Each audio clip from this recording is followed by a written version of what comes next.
প্রথমে আপনি যে প্রশ্নটা করলেন, আমি কোনো জননেতা নই। আমি একজন মমতা বন্দ্যোপাধ্যায়ের এবং সর্বভারতীয় তৃণমূল কংগ্রেসের একজন সৈনিক। যে পেছন থেকে যেদিন মমতা বন্দ্যোপাধ্যায়ের ছবিটা সরে যাবে সেদিনকে আমি মানি যে পাড়ার একটা হরিনাম কীর্তনেও আমার নিমন্ত্রণ হবে না। মমতা বন্দ্যোপাধ্যায় প্রথম কথা, মমতা বন্দ্যোপাধ্যায় শেষ কথা। আমি আপনাকে প্রশ্ন করছি, ভারতবর্ষের মধ্যে এই মুহূর্তে সবচাইতে জনপ্রিয় এবং জননেতা যদি কেউ হয়ে থাকে সেটা হচ্ছে অভিষেক বন্দ্যোপাধ্যায়। যদি বলেন কেন, আমি আপনাকে বলি, এখানে প্রথম কথা, আমি বলে তৃণমূল কংগ্রেসে কোনো শব্দ নেই। আমরা এখানে সেলিব্রিটি বলুন, বিভিন্ন শিক্ষাবিদ বলুন, সমাজসেবী বলুন, যাই বলুন, তৃণমূল কংগ্রেসের যে প্রার্থী হবে আমি মনে করি সমস্ত 42টা আসনে এবং বাংলার মানুষ পাবে মমতা বন্দ্যোপাধ্যায় প্রার্থী। আপনি ভাবুন, এই নির্বাচন বাংলার মানুষকে বা ভারতবর্ষের মানুষকে আপনার এই চ্যানেলের মাধ্যমে একটাই বার্তা দেবো যে ভোট দেওয়ার আগে আপনাদের অনেক গভীরভাবে চিন্তা করতে হবে যে এই নির্বাচনে গুরুত্বপূর্ণ ভোট, এই ভোটের মধ্যে দিয়ে আগামী 5 বছর ভারতবর্ষ অনেক কিছু নির্ভর করবে।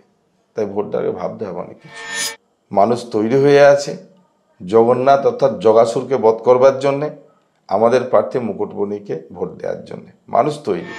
যে সন্দেশখালীর ঘটনা সম্পূর্ণ মিথ্যে ঘটনা, এটাকে পুরো সাজানো একটা নাটক এবং সেই সন্দেশখালী ঘটনাকে ছড়িয়ে দেওয়ার জন্যে প্রত্যক্ষ এবং পরোক্ষভাবে যার মদত আছে তার নাম শুভেন্দু অধিকারী।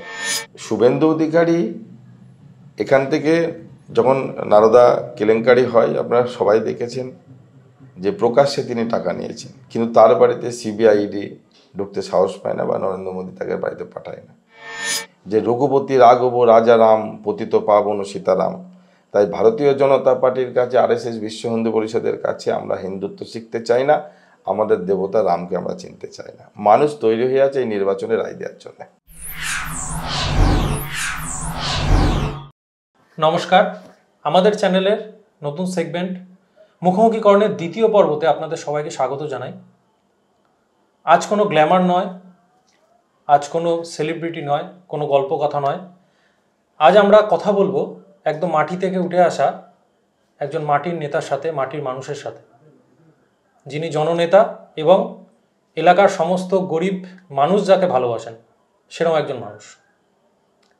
আজকে আমরা কথা বলবো শান্তিপুরের 16 নম্বর ওয়ার্ডের কাউন্সিলর বৃন্দাবন প্রামাণিকের সাথে। নমস্কার দাদা। নমস্কার। আমাদের চ্যানেলের আপনাকে অনেক অনেক স্বাগত জানাই। আপনি এলাকা থেকে আমরা জানতে পারি যে এলাকার মানুষ আপনাকে অনেক ভালোবাসে, বিশেষ করে গরিব মানুষ। মানে গরিব মানুষের ভালোবাসা পাওয়াটা অনেক বড় ব্যাপার, কারণ বড় লোকরা তো স্বার্থের জন্য ভালোবাসতে পিছপা হয় না, কিন্তু গরিব মানুষের ভালোবাসা যারা পায় বা যেসব নেতারা পায়, জননেতা আমরা যাদের বলি, বা গরিব মানুষের মনে যারা জায়গা করে নেন, আপনি সেরকম একজন মানুষ। আপনাকে যেটা আমার জানতে ইচ্ছা করে যে একজন সফল রাজনীতিবিদ হতে গেলে কি গরিব মানুষের মনে জায়গা করা বা মানুষের ভালোবাসা পাওয়াটাই প্রধান, নাকি সেখানে ইন্টেলিজেন্স, ট্যাকটিক্যাল, স্ট্র্যাটেজি, এই জিনিসগুলো একইভাবে প্রয়োজন আছে? আপনাদের চ্যানেলে প্রথমে আমি আপনাদের সকলকে আমি নমস্কার জানাচ্ছি এবং বাংলার মানুষকে আমি প্রণাম জানাচ্ছি, সেলাম জানাচ্ছি। আমি প্রথমে আপনি যে প্রশ্নটা করলেন, আমি কোনো জননেতা নই। আমি একজন মমতা বন্দ্যোপাধ্যায়ের এবং সর্বভারতীয় তৃণমূল কংগ্রেসের একজন সৈনিক। অভিষেক বন্দ্যোপাধ্যায় আমাদের সেনাপতি। আমি আপনাদের চ্যানেলের মাধ্যমে বলি যে রাজনীতির জননেতা এইভাবেই মানুষ বলে, ঠিক কথা, কিন্তু আমি জননেতা নই। আমি চেষ্টা করি যে আমাদের বাংলার মুখ্যমন্ত্রী, ভারতবর্ষের জনগণমন অধিনায়িকা মমতা বন্দ্যোপাধ্যায়, তার যে উন্নয়ন, সেই উন্নয়ন, সেই পরিষেবা, সেই প্রকল্প সাধারণ মানুষের কাছে সারা বছর ধরে আমরা যারা তার সৈনিক, সেই প্রকল্পগুলো মানুষের দরজায় পৌঁছে দিই, কখনো দুয়ারে সরকারের মাধ্যমে, কখনো পাড়াই সমাধানের মাধ্যমে। কাজগুলো বাংলার যে সমস্ত হাজার হাজার লক্ষ লক্ষ তৃণমূল কংগ্রেসের কর্মীরা, সৈনিকরা আছে, তারা সবাই একযোগে কাজ করে বলেই আজকে গরিব মানুষ উপকার পাচ্ছে, বাংলার মানুষ উপকৃত হচ্ছে সেই কারণে মানুষের যে কাজ করে আমি এটা বিশ্বাস করি যে দায়িত্ব নিলে দায়িত্ব পালন করা উচিত। একদমই। আহ, আমাদের দিদি মানে মমতা ব্যানার্জির কথা যখন উঠলো, অভিষেক ব্যানার্জির কথা উঠলো, আমার আর একটা কথা জানার খুবই ইচ্ছা। ধরুন এক একজন নেতার এক এক রকমের ফ্যান বেস থাকে বা এক এক ধরনের মানুষ তাকে ভালোবাসে। যেমন অভিষেক ব্যানার্জি, তিনি একজন যুব নেতা। তো তৃণমূলের যারা যুবকর্মী আছে, হ্যাঁ, নতুন রক্ত যাদের ইয়ং ব্লাড বলে, তারা অভিষেক ব্যানার্জিকে নিজের হয়তো আইডল মনে করে পার্টি করছেন বা পলিটিক্সে এসছেন। আমাদের মমতা ব্যানার্জির একটা ইমেজ আছে, তিনি ঘরের মা বোন সবাই তাকে ভালোবাসেন, ঘরের মেয়ের একটা যে ইমেজ।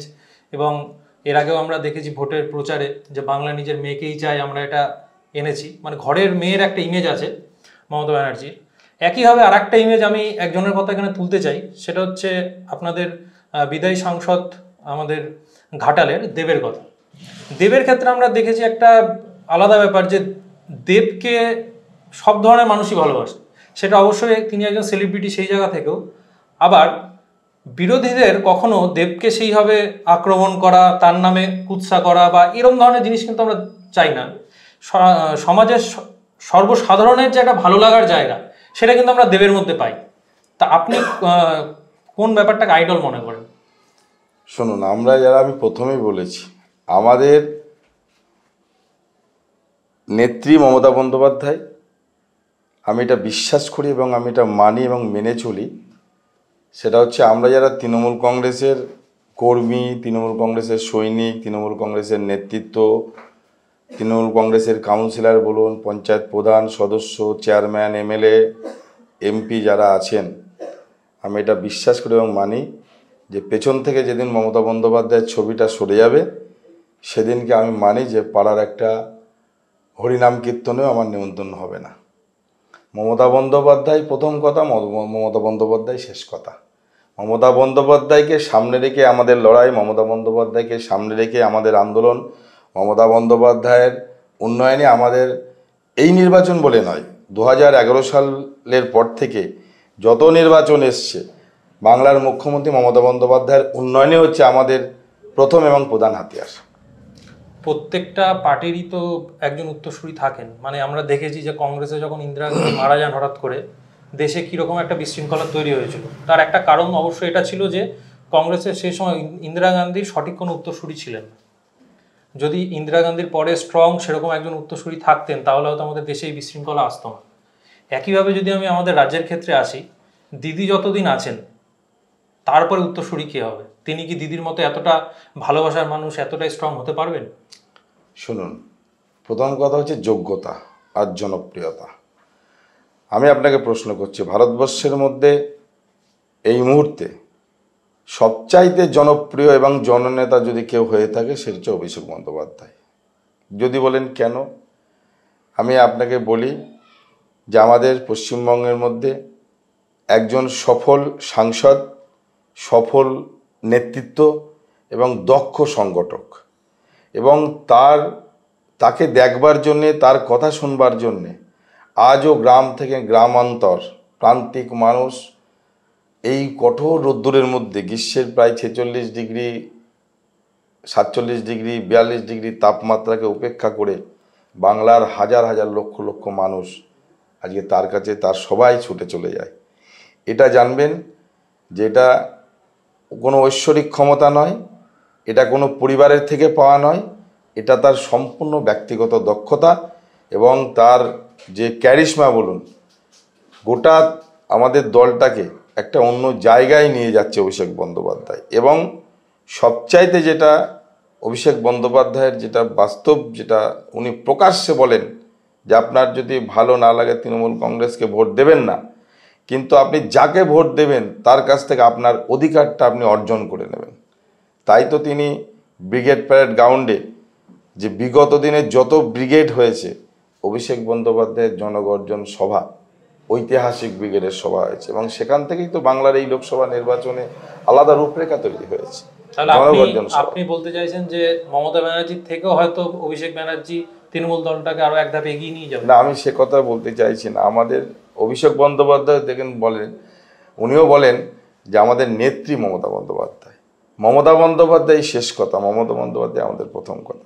তাকে দেখে বাংলার মানুষ, আপনি ভাবুন না, 34 বছরে যে মার্ক্সবাদী কমিউনিস্ট পার্টির যে হারমাত বাহিনীর অত্যাচার, এবং কখনো এই বাংলার মাটিতে জ্যোতি বোস, কখনো বুদ্ধদেব ভট্টাচার্যের যে মুখ্যমন্ত্রী থাকাকালীন বাংলার মানুষের উপর যে হারমাত বাহিনীর যে অত্যাচার হয়েছে, সেই অত্যাচার এবং সেই জগদ্দল পাথরটাকে মমতা বন্দ্যোপাধ্যায়ের দীর্ঘ রাজনৈতিক লড়াই, সংগ্রাম, আন্দোলন, এবং সেই আন্দোলন করতে গিয়ে তার উপরে বহুবার আঘাত নেমে এসছে, তাকে প্রাণে মেরে ফেলার চক্রান্ত হয়েছে।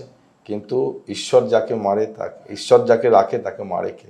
বাংলার মানুষের আশীর্বাদ দোয়া নিয়ে সেই জগদ্দল পাথরটাকে সরিয়ে 2011 সাল থেকে বাংলায় মা মাটি মানুষের সরকার প্রতিষ্ঠিত হয়েছে এবং মুখ্যমন্ত্রী হয়েছে আমাদের মমতা বন্দ্যোপাধ্যায়। তাকে রক্ষা কঠিন। দীর্ঘ লড়াই, সংগ্রাম, আন্দোলনের মধ্যে দিয়ে মমতা বন্দ্যোপাধ্যায়। কিন্তু বিরোধীরা যে কথাটা বলে, মানে কংগ্রেসের ক্ষেত্রে এতদিন বলতো যে পরিবারতন্ত্র, একটা দলই সারা দেশ চালাবে, এরকম একটা ব্যাপার। এবং পরপর নেহেরু, ইন্দিরা গান্ধী, রাজীব গান্ধীর হাত ধরে এখন তারপর সোনিয়া গান্ধী, তিনি অবশ্যই প্রধানমন্ত্রী হননি, তারপরে রাহুল গান্ধী, তাকেই প্রধানমন্ত্রী পদের জন্য রেখে দেওয়া কংগ্রেসে। তো সেই একই কালিমা তো বিরোধীরা তৃণমূলকেও দিতে চায়, যে যেখানে দিদির পরে হয়তো আরও অনেক স্ট্রং নেতারা ছিলেন, ফিরহাদ হাকিম, মদন মিত্র ছিলেন, মুকুল রায় ছিলেন, শুভেন্দু ছিলেন, তাদের সবাইকে সাইডে করে দিয়ে অভিষেক ব্যানার্জি 2 নম্বরে চলে এলেন। এটা কি পরিবারতন্ত্রকে বাবা দেওয়া, নাকি অভিষেক ব্যানার্জি একদম নিজের দমেই তাদের থেকে উপরে উঠে এসেছেন? আমি আপনাকে বলি, আপনি পরিবারতন্ত্রের কথা বলছেন এবং বিরোধীরা পরিবারতন্ত্রের কথা বলছে। আসলে তাদের কাছে কোনো হাতিয়ার নেই। আজকে যারা সন্ধ্যাবেলা হলেই বিভিন্ন যে গদি মিডিয়া চ্যানেল, আমি বলি, আমরাও সবাই বলি, বাংলার মানুষ বলে, ভারতবর্ষের মানুষ বলে, সেই চ্যানেলে বসে যারা তাদের কাছে, সেই নেতৃত্বের, বিরোধী দলের রাজনৈতিক নেতৃত্বের কাছে কোনো হাতিয়ার নেই। তারা দেখবেন তাদের কোথাও কোনো অভিযোগ এইটা নেই যে বাংলার রাস্তাঘাট খারাপ, বাংলার মানুষের উন্নয়ন হচ্ছে না, বাংলার মানুষের যে সরকারের প্রকল্প আছে গণতান্ত্রিক ব্যবস্থার মধ্যে দিয়ে উন্নয়ন হচ্ছে না, এবং যারা বিজেপি করে, যারা সিপিএম করে, বিরোধী রাজনৈতিক দলের যারা কর্মী সমর্থক বন্ধুরা আছে, উন্নয়ন তাদের বাড়ি পৌঁছচ্ছে না, এই অভিযোগ তাদের আর বলার জায়গা নেই। আর পরিবারতন্ত্র আর বিরোধী যারা এই মুহূর্তে পশ্চিমবঙ্গে আছে, সিপিএম তো এখন দূরবীন দিয়ে খুঁজে পাওয়া যাবে না, কারণ বাংলার মানুষ তাদের ইতিমধ্যে বঙ্গোপসাগরে ছুঁড়ে ফেলে দিয়েছে। কারণ সিপিএম এবারে মনে হয় এবারের ভোটে একটাও সিট পাবে। আপনাকে বলি, 2019 সালের কথা বাংলার মানুষ কেউ ভুলে যায়নি। 2019 সালে মার্ক্সবাদী কমিউনিস্ট পার্টির যত নেতৃত্ব আছে, জোনাল, লোকাল এবং বুথ স্তর পর্যন্ত, এবং পাড়ায় 2019 সালের লোকসভা নির্বাচনে তারা মূল স্লোগানই ছিল আগে রাম পরে বাম। সেবারের সিপিএমের বন্ধুরা নাথুরাম গডস, মহাত্মা গান্ধী, জাতির জনক মহাত্মা গান্ধীর হত্যাকারী নাথুরাম গডস, যারা বিজেপির দল, ভারতীয় জনতা পার্টি সম্পদ মনে করে, আরএসএসের যিনি নাথুরাম গডসকে ফুলের মালা দিয়ে যারা সংবর্ধনা জানায় জাতির জনকে হত্যাকারী, সেই হত্যাকারীদের পক্ষে মার্ক্সবাদী কমিউনিস্ট পার্টির বন্ধুরা বলেছিল যে সব এবারের ভোট রামকে। তাদের আর ঘুরে আসার জায়গা নেই। এবারে তারা নিজেদের ভোট যদি গড়ে ফিরিয়ে আনতে পারে, তারা আসন পাওয়ার জন্য লড়াই করছে না, তাদের নিজেদের ভোটটা বহাল রাখার জন্য চেষ্টা করছে বা ফিরিয়ে আনার জন্য চেষ্টা করছে, যাতে তাদের বাজেয়াপ্ত না হয় সেই চেষ্টা করছে। জামানত থাকবে না পশ্চিমবঙ্গের মাটিতে এই মুহূর্তে। 42টা আসনে আমার মনে হয় না কোনো সিটে ওদের জামানত থাকবে, এটা আপনাকে বলেই দিলাম। পারবে না, সিপিএম সেই জায়গায় নেই। কারণ একটা প্রতিষ্ঠান, একটা দল, একটা ক্লাব বলুন, একটা বাড়ি বলুন, বা আপনার পরিবার দিয়ে ভাবুন না, যখনই নীতি আদর্শ থেকে দূরে সরে যাবে তার পতন অনিবার্য। আচ্ছা, বামেদের কি কংগ্রেসের সাথে জোট করাটাও একটা নীতির থেকে সরে যাওয়া, সেটাও কি তাদের একটা ভুল? এই বাংলার মাটিতে 34 বছরে 59,000 জাতীয়তাবাদী মানুষ খুন হয়েছে মার্ক্সবাদী কমিউনিস্ট পার্টির হাতে। এই বাংলার মাটিতে 34 বছরে অসংখ্য গণহত্যা সংগঠিত হয়েছে। সাইবাড়ির গণহত্যা, আমি একটা একটা করে বললে আপনি অবশ্যই আপনারাও সকলে জানেন। সাইবাড়ির গণহত্যা, নন্দীগ্রামের গণহত্যা, সিঙ্গুরের গণহত্যা, মরিচঝাপের গণহত্যা, সুচপুরের গণহত্যা, আপনি কত বলবেন? আজকে সেই সরকারকে আর বাংলার মানুষ আর চায় সেই পার্টিটাকে। আপনি বলুন না, 2011 সালের পরে যেদিন থেকে বাংলার মাটিতে আমাদের মানবিক মুখ্যমন্ত্রী মমতা বন্দ্যোপাধ্যায় মামাটি মানুষের সরকার প্রতিষ্ঠিত হয়েছে, একটা গণহত্যার কথা বলুন বাংলার মাটিতে, একটা গণহত্যার কথা উদাহরণ দিন। বিরোধীদের বলার জায়গা নেই। এই নির্বাচন মমতা বন্দ্যোপাধ্যায়ের নির্বাচন, এবং এই নির্বাচনের মধ্যে দিয়ে আপনি নিশ্চিত থাকুন, এবং বাংলার মানুষকে আমি আবেদন রাখবো যে আপনারা উন্নয়নের পক্ষে থাকুন, সম্প্রীতির পক্ষে থাকুন, বাঙালিদের পক্ষে থাকুন। এই জয় বাঙালিদের জয় হবে। কারণ টোটাল আপনি দেখুন না, ভারতবর্ষটাকে চালাচ্ছে গুজরাটের কয়েকজন নেতৃত্ব। তারা বাঙালি বিদ্বেষী আচরণ, তাদের বাংলাদেশ সহ্য করতে পারে না। এই নির্বাচনের মধ্যে দিয়ে তৃণমূল কংগ্রেস এবং মমতা বন্দ্যোপাধ্যায়, ভারতবর্ষের প্রধানমন্ত্রী কে হবে, ভারতবর্ষের সরকারকে গঠন করবে, মমতা বন্দ্যোপাধ্যায় আমাদের দল হবে তার নির্ণায়ক শক্তি।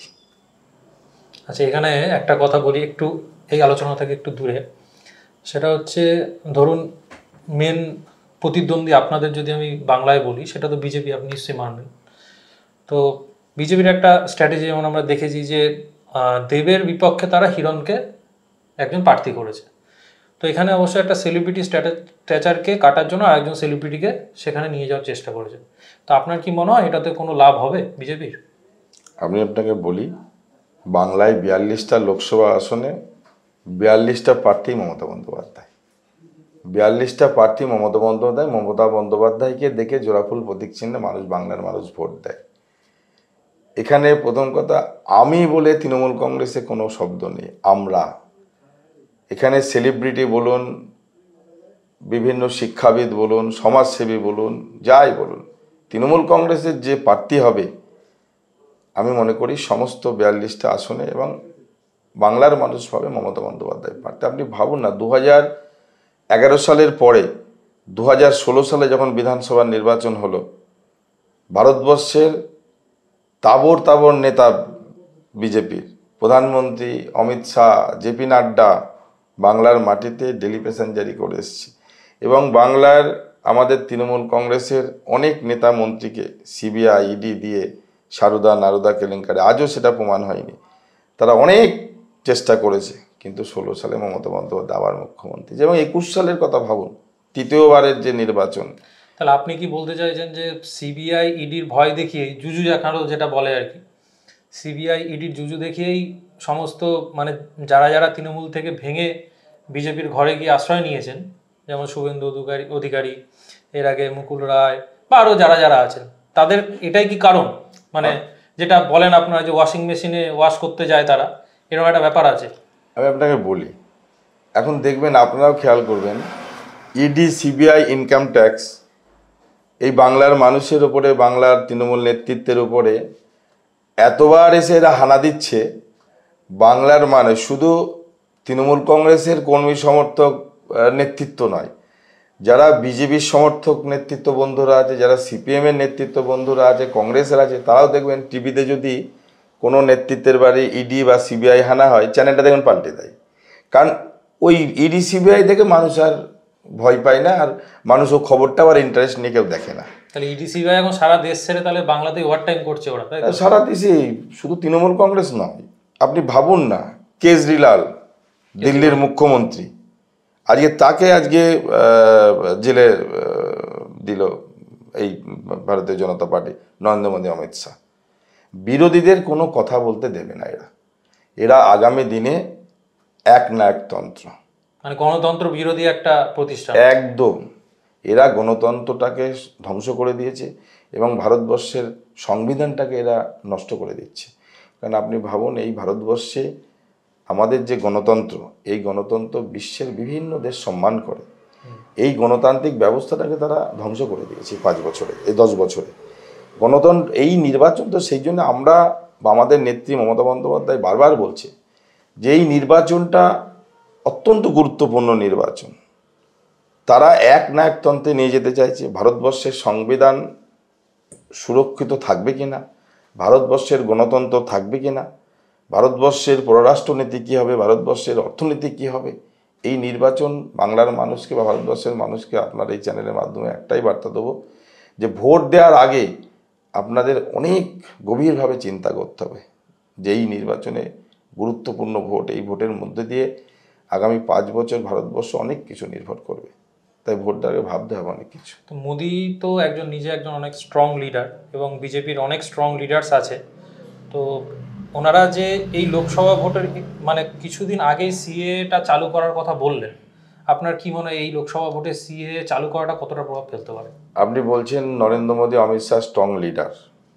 আমি যদি বলি যে গুজরাটের যে গোধরা কাণ্ড হয়েছিল, ট্রেনের মধ্যে অনেক সংখ্যালঘু মানুষকে জীবন্ত পুড়িয়ে মেরেছিল এই নরেন্দ্র মোদী অমিত শাহরা, একে দক্ষ নেতৃত্ব আপনি বলছেন? এটা ভারতবর্ষের মানুষ মানে না, এটা ভারতবর্ষের মানুষ সমর্থন করে না। ওই যে সেই জন্য তো আপনাকে বললাম যে ভারতবর্ষের সংবিধান রক্ষা হবে কিনা, গণতন্ত্র থাকবে কিনা, এই নির্বাচন অনেক কিছু নির্ভর করবে এই লোকসভা নির্বাচন। আচ্ছা, তারপরে আমরা যদি এবার একটু লোকাল জায়গায় আসি, আপনাকে বলি সিএ এর কথা আপনি বললেন। লোকসভা নির্বাচনে 19 সালে তাদের ম্যানিফেস্টোতে ছিল যে নিঃশর্ত নাগরিকত্ব দেবে। নিঃশর্ত নাগরিকত্ব দেওয়ার নাম করে এই বাংলায় মতুয়া উদ্বাস্তু মানুষের কাছ থেকে ভোট নিয়েছিল। আজকে যখন নাগরিকত্ব বিল তারা আনছে, সেখানে কি নিঃশর্ত নাগরিকত্ব আছে? তারা হিন্দুদের নিঃশর্ত নাগরিকত্ব দিচ্ছে, কোনো সময়ই নয়। মুসলিমদের দিচ্ছে না। আপনি যদি তাই বলেন, তাহলে আমাদের প্রতিবেশী রাজ্য আসামে এখনো কত লক্ষ মানুষ ডিটেনশন ক্যাম্পে আছে বলুন তো। যে ওখানে 34 পাতার ফর্ম আছে নিঃশর্ত নাগরিকত্বের, যেটা সিএ বলছে, সিটিজেন অ্যামেন্ডমেন্ট অ্যাক্ট। এখানে আপনার দেখুন, ওখানে অনলাইনে সার্চিং করলে সব মানুষ দেখতে পাবে। আজকে সেখানে বলছে যে প্রথম প্রশ্নই আছে আপনি কোন দেশের নাগরিক। সেখানে তো ভারতবর্ষের নাম নেই, সেখানে বাংলাদেশ, পাকিস্তান, আফগানিস্তান। তাহলে আমাকে তো যখনই ফর্মটা ফিল আপ করছি, তাহলে আমি বাংলাদেশ, যদি আমাদের এই বাংলায় বহু পূর্ব বাংলা থেকে মানুষ এসছেন, তাহলে আমি যদি সেই ফর্ম ফিল আপ করে প্রথমেই যদি বাংলাদেশে আমি টিকমার্ক দিই হ্যাঁ বাংলাদেশ থেকে এসেছি, তাহলে আমার প্রথমেই আমি প্রমাণ করে দিলাম যে আমি ভারতবর্ষের নাগরিক নই। যার জন্যই তো মুখ্যমন্ত্রী বারবার বলছেন, বাংলার মানুষের কাছে অনুরোধ করছেন, আবেদন করছেন যে আপনারা কেউ সিএ ফর্ম ফিল আপ করবেন না। এখন অবধি সঠিক তথ্য আমার কাছে জানা নেই, তবে এখন অবধি যা খবর আছে, বাংলার মানুষ কেউ নাগরিকত্বের জন্য আবেদন করেনি। শান্তনু ঠাকুর বড় বড় কথা বলেছিলেন যে আমি ফর্ম প্রথম ফিল আপ করবো। তিনি প্রকাশ করুক ফর্ম ফিল আপ করেছে, তিনি নিজেও করেননি। নিজেও করেননি। বুঝতে পেরেছেন যেটা নিঃশর্ত নাগরিকত্ব নয়। তিনি বিদ্রোহ ঘোষণা করবেনই করবেন, আপনাদের বলেই দিলাম। কারণ মানুষের কাছে মিথ্যে কথা বলে ভাওতা দিয়ে বেশি দিন থাকা যায় না, সত্য প্রকাশিত হবেই। আমরা যদি এবার লোকাল জায়গায় আসি, আপনি একদম নদী উপকূলবর্তী একটা জায়গার কাউন্সিলর। একদম। নদী সংক্রান্ত একটা সমস্যা সবসময় আমরা দেখেছি যে নদী ভাঙন, এটা একটা খুব বড় একটা সমস্যা। প্রচুর ঘর চলে যায় অনেক সময় নদীর মধ্যে। তো এই সমস্যার সাথে আপনি কিভাবে মোকাবেলা করেন? প্রথম কথা হচ্ছে, আমাদের যে ভাগীরথী ভাঙনের সমস্যা, আমাদের শান্তিপুর বিধানসভার মধ্যে একদম হরিপুরের চৌধুরীপাড়া থেকে, হরিপুর অঞ্চলে চৌধুরীপাড়া থেকে একদম আপনার বেলঘরিয়া 1, পুমলিয়া, মালিপোতা, বয়রা, কীর্তিবাস পর্যন্ত এই ভাঙনের সমস্যা। এই ভাগীরথীর তীরে প্রায় 40,000 মানুষ বসবাস করেন। আপনি বলুন যে গঙ্গা অ্যাকশন প্ল্যান এবং এখন নবমী গঙ্গা প্রজেক্ট করেছে কেন্দ্রীয় সরকার। আপনি বলুন তো গঙ্গা ভাঙনের কাজটা কার করার প্রয়োজন, কার করার দরকার, এবং এটা কাদের কাজ? এটা হচ্ছে কেন্দ্রীয় সরকারের কাজ। তাহলে এখানে 2019 সালে এই শান্তিপুর মানুষ এবং রানাঘাট লোকসভার মানুষ তাদের কাছ থেকে ভোট নিয়েছিলেন এই আশ্বাস দিয়ে, শান্তিপুরের মানুষকে বলেছিলেন যে গঙ্গার ভাঙন প্রতিরোধ আমি দেখব, আর শান্তিপুর যে মূল অর্থনীতির স্তম্ভ শান্তিপুরের তাঁত, এই শিল্পটাকে আমি বাঁচাবো। 2019 সালে জগন্নাথবাবু ভোট নিয়েছিলেন এবং 2021 সালে জগন্নাথবাবু আবার বিধানসভায় দাঁড়িয়েছিলেন এবং পরে তিনি পদত্যাগ করেছেন। তারা দুবার শান্তিপুরের মানুষের রায় নিয়ে মানুষের সঙ্গে তঞ্চকতা করেছেন। নদী ভাঙন নিয়ে সেই জন্যই কি তারপরে যখন উপনির্বাচন হয় তখন উনি আর বিজেপি প্রার্থী আর জিততে পারেননি, তখন তৃণমূল থেকেই জিতেছেন বিধানসভা। সেটা বলি। এবং তিনি এই এলাকায় যখন আমার এই চরজিরা এলাকায় ভোট চাইতে এসেছিলেন, এই প্রতিশ্রুতি দিয়েছিলেন। কিছুদিন আগে তিনি এসেছিলেন আবার, এলাকার মানুষ তাকে ধরেছিলেন, বলেছিলেন যে আপনি তো প্রতিশ্রুতি দিয়েছিলেন যে গঙ্গার ভাঙন প্রতিরোধ করবেন। উনি তখন তার উত্তরে বলেছিলেন যে হ্যাঁ, গঙ্গা ভাঙন শুরু হয়েছে, হলদিয়া থেকে কাজ হতে হতে আসছে, হলদিয়া থেকে শান্তিপুরে কাজ হতে হতে আসছে। কত বড় মিথ্যে কথা! এই গঙ্গার পাড়ের মানুষ সেই মিথ্যা কথা ধরা পড়েছে তাদের কাছে। তাই এই নির্বাচনে মানুষ তৈরি হয়ে আছে জগন্নাথ অর্থাৎ জগাসুরকে বধ করবার জন্যে, আমাদের প্রার্থী মুকুটমণিকে ভোট দেওয়ার জন্যে মানুষ তৈরি। কিন্তু মুকুটমণিবাবু তো নিজেও এর আগে বিজেপিতেই ছিলেন। আপনি প্রথমে যে একটা নীতি আদর্শের কথা বলছিলেন, তাহলে বিজেপি এবং তৃণমূল দুটো সম্পূর্ণ বিপরীত মতামতের দল। বিজেপি যে ধরনের মতাদর্শ রাখে, তৃণমূল তার এগেনস্টে সবসময় কথা বলে এসছে, সেটা সাম্প্রদায়িকতা হোক বা অন্যান্য যাই হোক। তো যিনি এক সময়ে বিজেপির একজন বিধায়ক ছিলেন, সেখান থেকে তিনি যদি এসে আপনাদের দল থেকে সাংসদ পদে লড়েন, সেটা কি আপনাদের কর্মী হিসাবে আপনাদের সেখানে কোনো সমস্যা তৈরি হয় না? আমি আপনাকে আবারও বলছি, আমাদের নেত্রী মমতা বন্দ্যোপাধ্যায়, তিনি যা সিদ্ধান্ত নেবেন সেটাই সিদ্ধান্ত। আমাদের নেতা অভিষেক বন্দ্যোপাধ্যায়, তিনি যা সিদ্ধান্ত নেবেন সেটাই ফাইনাল সিদ্ধান্ত। এবার আপনাকে বলি, আমাদের তৃণমূল কংগ্রেস দলটা কিন্তু ওয়াশিং মেশিন নয়। আমাদের দল থেকে মমতা বন্দ্যোপাধ্যায় যাকে তাড়িয়ে দিয়েছেন এবং যাদের নামে দুর্নীতি রন্ধে রন্ধে আছে, এবং বিজেপি আমাদের দলে থাকার সময় যাদের বিরুদ্ধে একাধিক অভিযোগ করেছে, ইডিসি বাড়িতে তাদের বাড়িতে রেড করিয়েছে, প্রকাশ্যে দেখা গেছে তোয়ালে মুড়ে টাকা নিতে, আজকে তাদের অভিযোগ নেই, আজকে তারা বিজেপির পার্টির সম্পদ, বিরোধী দলনেতা। এটা ভাবুন আপনারা।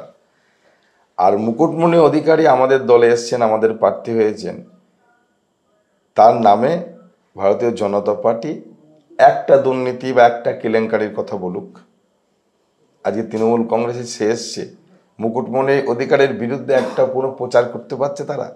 কারণ মুকুটমণি অধিকারী একদম সজ্জন মানুষ, ডাক্তার মানুষ, আর রানাঘাট লোকসভার মানুষ এরকম মানুষকেই চাই যে তিনি রানাঘাট লোকসভার মানুষের ভোটার মণ্ডলীর, নাগরিক মণ্ডলীর যে দুঃখ দুর্দশা, কেন্দ্রীয় সরকারের যে বঞ্চনা, সেই বঞ্চিত মানুষদের কথা আজকে পার্লামেন্টে দাঁড়িয়ে প্রতিবাদ করবে, বলবে, এই এলাকার মানুষের উন্নয়নের কথা বলবে। এইরকম একজন মানুষকে রানাঘাট লোকসভার মানুষ চায়। সেক্ষেত্রে মুকুটমণি অধিকারী একদম তৃণমূল কংগ্রেসের যোগ্য প্রার্থী। এই নির্বাচনে তার জয় শুধু সময়ের অপেক্ষা। আচ্ছা, আর একটা সমস্যা আমরা যেটা দেখি নদী কূলবর্তী, যেটা বলছিলাম এই সমস্যায়, সেটা হচ্ছে বালি কাটা, মাটি কাটা, এটা বালি মাফিয়া, এই কথাটা সবসময় সংবাদ মাধ্যমের আশেপাশে ঘুরে বেড়ায়। তো এই সমস্যাগুলো থেকে মানে এলাকার জনগণকে বাঁচানো, মাটিকে রক্ষা করা, এই ব্যাপার আপনি কি কি পদক্ষেপ নিয়েছেন? আপনাকে বলি যে গঙ্গা ভাঙন, যেটা আমি আরেকটা পূর্বে একটু ফিরে যাই, সেটা হচ্ছে গঙ্গা ভাঙন নিয়ে জগন্নাথবাবু তো কোনো কাজ করেনি। গঙ্গা ভাঙন প্রতিরোধের জন্য যদি কাজ করে থাকে সেটা হচ্ছে মমতা বন্দ্যোপাধ্যায়। আমাদের বিধায়ক ব্রজকিশোর গোস্বামী, তিনি বিধায়ক হওয়ার পরে প্রতিশ্রুতি দিয়েছিলেন, প্রথম দুটি কাজ তিনি বলেছিলেন যে এই দুটো কাজ খুব এমার্জেন্সি। মমতা বন্দ্যোপাধ্যায়ের কাছে আবেদন করেছিলেন যে আমাদের শান্তিপুরে প্রায় 4 লক্ষ 4.5 লক্ষ মানুষের একটাই হসপিটাল, এখন বিভিন্ন স্বাস্থ্যকেন্দ্র হয়েছে, উপস্বাস্থ্যকেন্দ্র হয়েছে, সেই হাসপাতালটাকে সুপার স্পেশালিটি হাসপাতাল করা। আর আমাদের শান্তিপুরে কোনো ব্লাড ব্যাংক ছিল না। এই শান্তিপুরের মানুষকে 1 ইউনিট রক্তের জন্য কখনো রানাঘাট, কখনো কৃষ্ণনগর, নবদ্বীপ বা কলকাতায় ছুটতে হতো। আজকে সেই ব্লাড ব্যাংকের অর্থ বরাদ্দ হয়েছে, মমতা বন্দ্যোপাধ্যায় অর্থ বরাদ্দ করেছেন, বিধায়কের প্রচেষ্টায় আজকে হাসপাতালে ব্লাড ব্যাংকের কাজ শুরু হয়েছে। এবং মমতা বন্দ্যোপাধ্যায়ের কাছে আমাদের বিধায়ক আবেদন করেছিলেন গঙ্গা ভাঙনের ব্যবস্থা গ্রহণ করবার জন্যে। মমতা বন্দ্যোপাধ্যায় প্রথম আমাদের এই ভাগীরথীতে আমাদের রাজ্যের শেষ মন্ত্রী, এখন যিনি ব্যারাকপুর লোকসভার প্রার্থী মাননীয় পার্থ ভৌমিক, তিনি সরজমিনে তার অফিসারদের নিয়ে এসেছিলেন, ভিজিট করেছেন এবং অর্থ বরাদ্দ হয়েছে। এবং আপনারা দেখে আসতে পারবেন গঙ্গা ভাঙনের কাজ এখন চলছে মমতা বন্দ্যোপাধ্যায়ের সহযোগিতায়, অর্থ প্রদান করেছেন এবং আমাদের বিধায়ক ব্রজকিশোর গোস্বামীর প্রচেষ্টায়। তাহলে যে কাজটা করার দরকার ছিল কেন্দ্রীয় সরকারের, সেই কাজটা করছে আমাদের মুখ্যমন্ত্রী মমতা বন্দ্যোপাধ্যায়। আমাদের আর যেটা বালির কথা বললেন, এটা সম্পূর্ণ বাস্তব কথা নয়, অবাস্তব কথা। আপনাকে বলি, এখানে আমাদের পুলিশ প্রশাসন সচেষ্ট, আমাদের বিএলআরও সচেষ্ট। তারা একদম এরকম অবৈধ কাজ কোনোদিন তারা করতে দেয় না, শান্তিপুরে বিশেষ করে নয়। এটা সম্পূর্ণ বিরোধীদের প্রচার। না, অনেকে বলেন যে অবৈধভাবে মাটি কাটার জন্যই নাকি ভাঙনটা স্টার্ট হয়। হ্যাঁ, এই ধরনের যে কথাগুলো শোনা যায়। আমরা যারা ভাগীরথীর ধারে বাস করি, ভাগীরথীর তীরবর্তী, আমার তো বাড়ি গঙ্গার ওপরেই। গঙ্গায় বালি যারা ওই কখনো সখনো হয়তো এই যে ধরনের গঙ্গা কাজ চলছে, বালিটা নিয়ে আসছে কোথার থেকে? এটা তো বালি প্রয়োজন আছে, ক্রেট ডাম্পিং হচ্ছে। সেই বালিটা মাঝের যে চড়া পড়েছে, মাঝের চড়াই অর্থাৎ এখান থেকে গঙ্গার ওপারে মাঝের যে চড়া পড়েছে, সেই চড়ার থেকে বালি গঙ্গা ভাঙন প্রতিরোধের জন্য এপারে নিয়ে আসা হচ্ছে। এখন তারা যদি বলে যে এটা বাড়ি কাটা হচ্ছে, তার কিছু বলার নেই।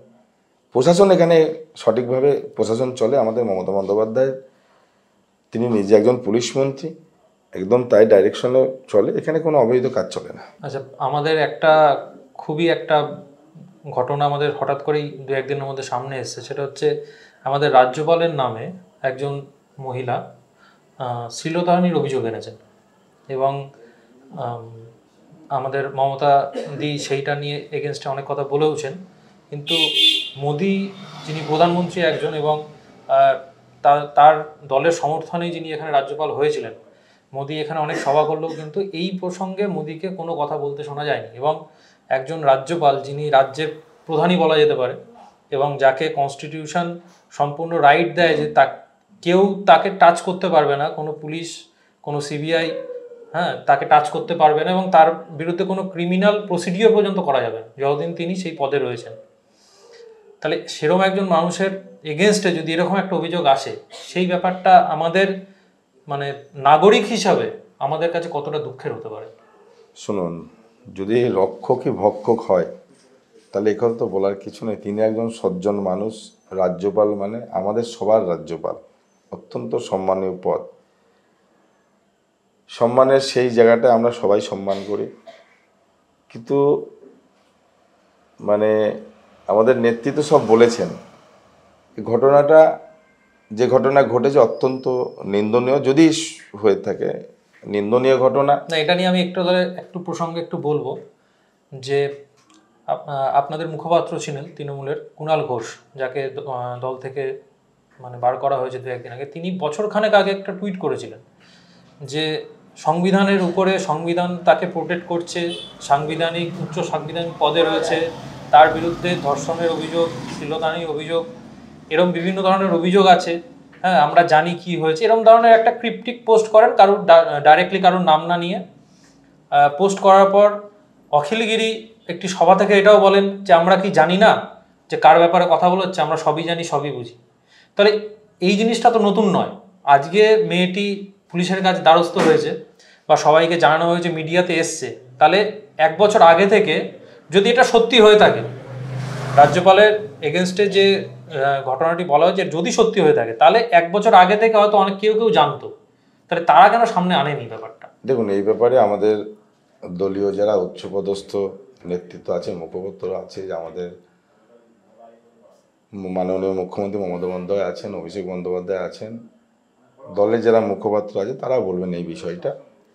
কিন্তু আপনাকে আরেকটি ঘটনা বলি, আপনারা নিশ্চয়ই জানেন আজকে সারাদিন যেটা টিভির পর্দায় আমরা দেখছি যে সন্দেশখালীর যে ঘটনা, সন্দেশখালীর ঘটনায় বিজেপির মণ্ডল সভাপতি তিনি প্রকাশ্যে বলছেন, আপনারা সকলেই দেখেছেন, যে সন্দেশখালীর ঘটনা সম্পূর্ণ মিথ্যে ঘটনা, এটাকে পুরো সাজানো একটা নাটক, এবং সেই সন্দেশখালী ঘটনাকে ছড়িয়ে দেওয়ার জন্যে প্রত্যক্ষ এবং পরোক্ষভাবে যার মদত আছে তার নাম শুভেন্দু অধিকারী। তিনি অর্থ দিয়ে, মোবাইল দিয়ে সহযোগিতা করেছেন, প্রকাশ্যে বলছে মণ্ডল সভাপতি। এটা আপনাদের ভাবতে হবে যে আজকে তৃণমূল শুভেন্দু অধিকারী প্রকৃত গদ্দার। তাহলে এটা তো আমাদের মুখ্যমন্ত্রী অনেকদিন আগেই বলে দিয়েছে। শুভেন্দু অধিকারী প্রথম কথা লোডশেডিং বিধায়ক, কারণ মমতা বন্দ্যোপাধ্যায় জিতে যাওয়ার 2 ঘন্টা বাদে রেজাল্ট পাল্টে গেল এবং সেটা হাইকোর্টে মামলা চলছে, সুপ্রিম কোর্টে মামলা চলছে, নিশ্চিতভাবে তার রায় বেরোবে। আর শুভেন্দু অধিকারী এখান থেকে যখন নারদা কেলেঙ্কারি হয় আপনারা সবাই দেখেছেন যে প্রকাশ্যে তিনি টাকা নিয়েছেন, কিন্তু তার বাড়িতে সিবিআইডি ঢুকতে সাহস পায় না বা নরেন্দ্র মোদী তাকে বাড়িতে পাঠায় না। তদন্ত চলছে, কিন্তু এই মমতা বন্দ্যোপাধ্যায় বাংলায় যেদিন থেকে মুখ্যমন্ত্রী হয়েছেন আপনারা খেয়াল করবেন যে নারী শক্তি এবং বাংলার মায়েদের শক্তি তিনি অনেক অনেক গুণ বাড়িয়ে দিয়েছেন। যদি বলেন কেন, আপনি দেখবেন যে মমতা বন্দ্যোপাধ্যায়ের যতগুলো প্রকল্প আছে সবচাইতে জনপ্রিয় প্রকল্প আছে সব মহিলাদের নিয়ে। আপনি বলুন যে লক্ষ্মী ভান্ডার, স্বাস্থ্যসাথীর কার্ড মহিলাদের বাড়ির প্রদান করা হয়েছে, 5 লক্ষ টাকার স্বাস্থ্য বীমা, এটা আপনার ভাবতে হবে। কন্যাশ্রী স্কুলের ছাত্রীদের জন্য, মহিলাদের জন্য 25,000 টাকা পাচ্ছে, এবং সেই গরিব পরিবারের মেয়েটির যখন আবার বিয়ে ঠিক হচ্ছে রূপশ্রী প্রকল্পের আবার 25,000 টাকা। তাহলে 50,000 টাকা একটা গরিব মেয়ের জন্যে একটা পরিবারের মমতা বন্দ্যোপাধ্যায় নিশ্চিতভাবে তার অ্যাকাউন্টে পৌঁছে দিচ্ছে। ভারতবর্ষের কোনো মুখ্যমন্ত্রী আছে?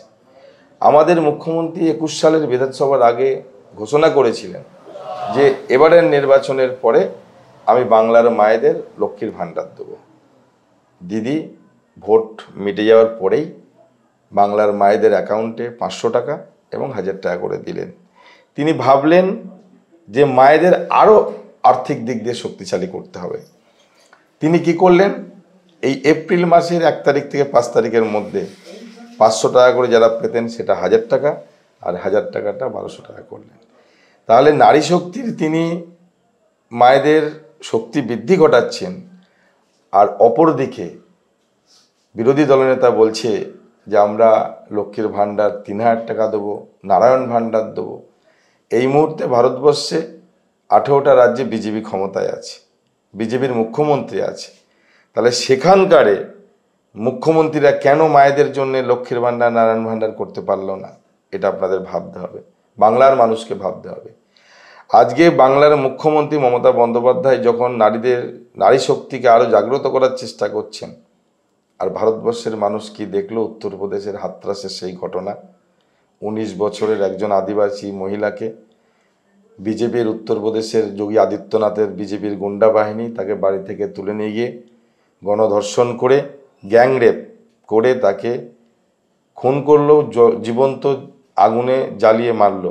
কিন্তু যোগীজি তো বলছেন, আমাদের ওয়েস্ট বেঙ্গলে এসেছিলেন, তিনি তো বলছেন যারাই কোনো এরকম দোষ করবে তাদের উল্টে লটকে দিয়ে তাদের নাকি সব সম্পত্তি বাজেয়াপ্ত করে নেবে। সেটাই বলতে যাচ্ছি, সেই উত্তরপ্রদেশের হাতরাসে ঘটনায় সবাই জানে, গোটা ভারতবর্ষের মানুষ। আপনারাও খবর করতে পারেননি, সাংবাদিকরা ওখানে প্রবেশ নিষিদ্ধ করে দিয়েছিল।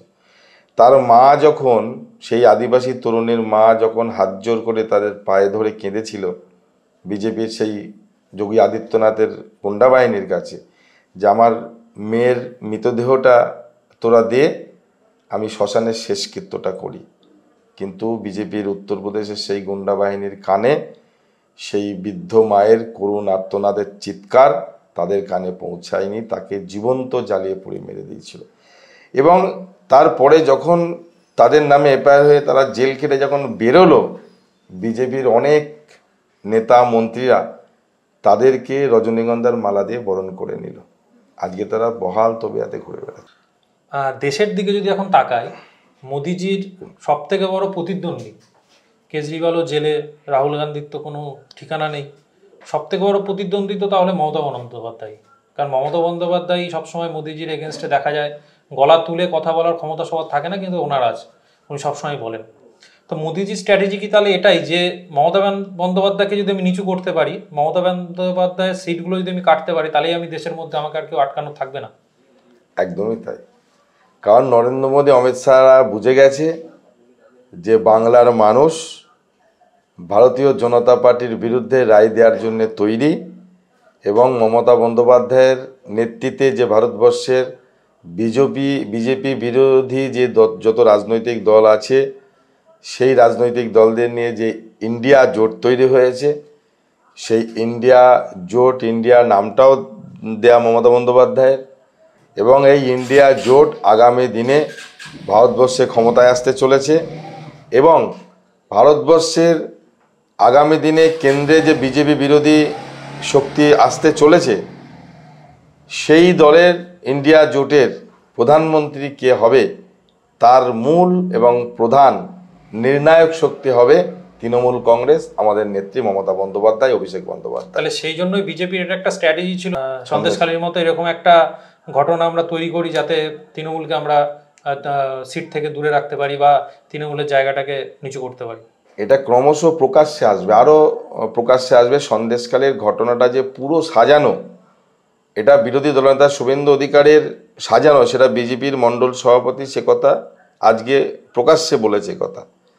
তাহলে এর আগের লোকসভা ভোটেও যদি আমি যাই, মোদিজির কি এরকম একটা স্ট্র্যাটেজি থাকে সবসময় যে একবার আমরা দেখলাম যে অনেক সৈনিক মারা গেল ঠিক লোকসভার আগেই, একটা বোম ব্লাস্ট হলো, প্রচুর সৈনিক মারা গেল, সেটা নিয়ে তারপরে আমরা উড়িতে স্ট্রাইক হয়েছে, এটা ওটা অনেক কিছু হয়েছে, অনেক কিছু ঘটে গেছে মোদিজির 10 বছরের সময়। তাহলে লোকসভার আগে ঠিক এরকম একটা ঘটনা ঘটানো, এটা কি বিজেপির একটা স্ট্র্যাটেজি? অবশ্যই। এটা আপনার ভাবুন না, 19 সালে পুলওয়ামা বিস্ফোরণ, 40 জন আমাদের সেনা, ভারতের যারা আমরা যাদের জন্য নিশ্চিন্তে রাতের বেলা ঘুমোই, সেই সেনা জওয়ানরা সেই RDX বিস্ফোরণে নিহত হলেন। আপনারা বলুন তো, যে একটা সেনাবাহিনীর করিডোরের রাস্তা দিয়ে 400 কেজি RDX নিয়ে জঙ্গি ঢুকে পড়লো, আর আমাদের ভারতবর্ষের সবচাইতে যেটা গোয়েন্দা সংস্থা অত্যন্ত তৎপরতার সাথে কাজ করে তারা ব্যর্থ হয়ে গেল। আসলে এটা এক একটা লোকসভা নির্বাচন আসে, ঠিক তার আগে দেখবেন ভারত পাকিস্তান যুদ্ধ খেলা, হিন্দুত্ববাদ, রাম মন্দির, সেনাবাহিনীর হত্যা, এটা প্রত্যেকবার ওদের করে একটা এটা পরিকল্পনা মাফিক তৈরি করা। আপনারা ভাবুন না, এই 2014 থেকে 2024 10 বছর, এই 10 বছরে নরেন্দ্র মোদীর প্রধানমন্ত্রিত্বকালে ভারতবাসীর জন্যে একটা জনপ্রিয় প্রকল্পের নাম করুন যে জনপ্রিয় প্রকল্পের দ্বারা ভারতবাসী উপকৃত হয়েছে। একটা প্রকল্প নেই। এদের কোনো উন্নয়ন নেই, দেশ এবং দেশবাসীর জন্য কোনো উন্নয়নের এজেন্ডা নেই। এদের শুধু একটাই হাতিয়ার, ধর্ম ধর্ম ধর্ম ধর্ম। আচ্ছা, দেশভক্তি। আপনারা বলুন তো, না দেশ বেচার কথা, দেশ অলরেডি তো তারা দেশের যেসব সম্পদ, সবচাইতে যে সমস্ত লাভজনক সংস্থা সব বেচে দিয়েছে। রেল আজকে বেসরকারিকরণ করলো, বিক্রি হলো। LIC, যেটা রেলের পরে সবচাইতে যে সম্পদের বেশি অধিকারী, সেই LIC অনেক গরিব মানুষ অর্থ সঞ্চয় করেন, বিমা করেন, LIC বেচে দিল, সেল বেচে দিচ্ছে, বিমানবন্দর বেসরকারিকরণ করছে। এরা ধর্মটাকে হাতিয়ার করে রাজনীতি পার করতে চাইছে। আপনারা বলুন তো, এই ভারতবর্ষের ভারতীয় জনতা পার্টিটা তৈরি হয়েছে 1980 সালে। 1980 সালে, আজকে 2024 সাল, 44 বছর এই দলটার বয়স। 44 বছর আগে কি আমরা হিন্দু ছিলাম না? 44 বছর আগে কি আমাদের দেবতা, আরাধ্য দেবতা রামকে কি আমরা চিনতাম না? তাদের কাছে, বিজেপির কাছে হিন্দুত্ব শিখতে হবে, আমাদের দেবতা রামকে চিনতে হবে। আমরা তো ছোটবেলায় শুনেছি যে রঘুপতি রাঘব রাজা রাম, পতিত পাবন সীতারাম। তাই ভারতীয় জনতা পার্টির কাছে, RSS বিশ্ব হিন্দু পরিষদের কাছে আমরা হিন্দুত্ব শিখতে চাই না, আমাদের দেবতা রামকে আমরা চিনতে চাই না। মানুষ তৈরি হয়ে আছে এই নির্বাচনে রায় দেওয়ার জন্য। আপনার প্রতিবেশী লোকসভার কথা যদি তুলি, রচনা ব্যানার্জি ভার্সেস লকেট চ্যাটার্জি।